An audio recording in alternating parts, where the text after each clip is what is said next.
আমাদের জেলার যিনি দায়িত্বে আছেন শিবরাম বাবু, আমাদের যাই হোক না কেন তাকে নিয়ে সামনে বসে আমাদের এগিয়ে যেতে হবে। এইটাই হচ্ছে দলের পরিকাঠামো। এই দলের পরিকাঠামোটাকে সবাইকে মানতে হবে।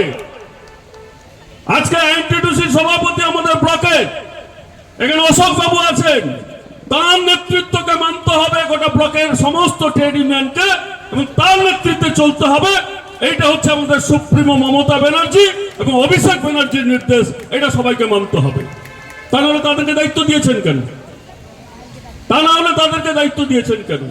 ঠিক তেমনি প্রতিমা 2 নম্বর অঞ্চলের ট্রেড ইউনিয়নের সভাপতি দেবব্রত দাস এখানকার সভাপতি। ট্রেড ইউনিয়ন গোটা দীঘার উপর যে ট্রেড ইউনিয়ন আছে সেটা তৃণমূল ট্রেড ইউনিয়ন। মানতে হবে সবাইকে মানতে হবে। যে ট্রেড ইউনিয়ন গুলোকে আমি হুঁশিয়ারি দিতে চাই, যারা এখনো ভাবছেন যে আমাদের রাজ্য নেতৃত্ব থেকে, জেলা নেতৃত্ব থেকে, ব্লক নেতৃত্ব থেকে যাদেরকে দায়িত্ব দিয়েছেন তাদের যোগ্যতা বিচার করে দায়িত্ব দিয়েছেন, সেই দায়িত্ব আপনাদের সবাইকে মানতে হবে। যারা আসবেন না তাদের কাছে আমরা কিন্তু আর দ্বিতীয়বার বলতে যাব না, আসতে হবে। সামনে নির্বাচন আছে, দলের নেতৃত্ব, ট্রেড ইউনিয়নের নেতৃত্ব যেভাবে বলবেন সেইভাবে শুনতে হবে। নইলে আপনার পতাকাটা সেখানে খুলে ফেলুন, আপনার সেখানে যে ট্রেড ইউনিয়নের কথাটা লেখা আছে ওটা খুলে ফেলুন। দলের শৃঙ্খলা মানবো না, ট্রেড ইউনিয়নের পতাকা লাগিয়ে দেবো, মামাদবাজি হচ্ছে, ছেলে খেলা হচ্ছে, এটা কখনো মানা যাবে না।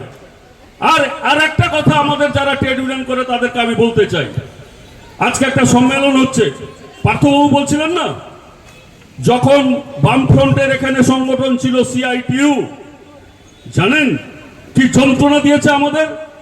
একটা রিক্সাওয়ালা উত্তর খাদাল গোবরা, তার রিক্সা সে শুধু কংগ্রেসের ট্রেড ইউনিয়নটা করে বলে তাকে বিশ্বকর্মা পূজার দিন তাদের পুজোর জেনারেটরটা তার গাড়িতে বসিয়ে দিয়ে তার চাকার পাপ খুলে দিয়ে বলা হয়েছিল ঠিক রাতে ছেড়ে দেওয়া। সে অত্যাচার আপনারা দেখেননি। তৃণমূল কংগ্রেস কোনোদিন আপনাদের রুজি রোজগারের সময় বলে চলো মিছিলে চলো? আমরা তৃণমূল কংগ্রেসের মিছিল করি, যারা ভালোবাসে তারা আসে। আমরা কখনো প্রেসার দিয়ে বলি না তোর এইটা বন্ধ থাকবে 1 মাস, তোর এইটা দোকানটা বন্ধ থাকবে 2 মাস, এই করে আমরা কখনো করিনি। কিন্তু বছরে একবার একটা প্রোগ্রাম হলে নেতৃত্বের বার্তা আপনারা শুনতে আসবেন না? নেতৃত্বের বার্তা একটা দিনে এত রোজগার করবেন? এই রোজগারের ব্যবস্থাটা কে করে দিয়েছে?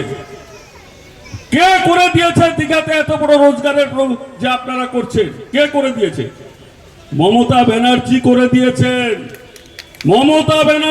দিয়েছেন। তাই আপনারা এত রোজগার করছেন। তাই একটা দিন হলে, যেদিন আমরা এই প্রোগ্রামগুলো করব, জানবেন মমতা ব্যানার্জির হাতকে শক্ত করার জন্য একটা দিনের জন্য একটা প্রোগ্রাম করব। সবাইকে আসতে হবে এখানে। এটা আমি আশা রাখি সবার কাছে।